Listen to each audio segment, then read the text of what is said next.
As Heiltsuk people, we depend on the ocean for our livelihoods and food security. Taking care of our homelands and waterways for future generations is a Heiltsuk value.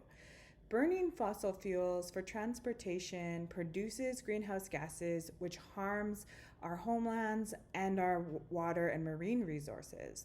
Switching the engines on our boats from gas or diesel to electric is a simple, viable solution to this issue. This will bring us more in line with our Heiltsuk teachings and values. Our proposed project is in the first pilot year, we installed dockside charging stations, and we switch the seabus between Bella Bella and Denny Island to electric, as well as installing electric motors on the Heiltsuk-owned shearwater trolling fleet. This will let us know if it's viable to use electric engines in our territory.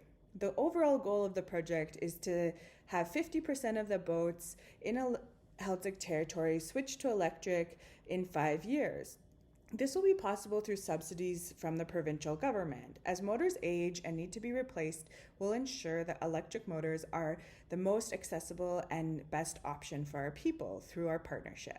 If you think electrification of marine vessels is a good idea, please go and fill out the Heiltsuk Climate Action Team's survey and select 100% support for this climate solution. Make sure and fill out the whole survey for your chance to win your own electric outboard motor, as well as an energy-efficient fridge, freezer, or $500 cash. Çaqv.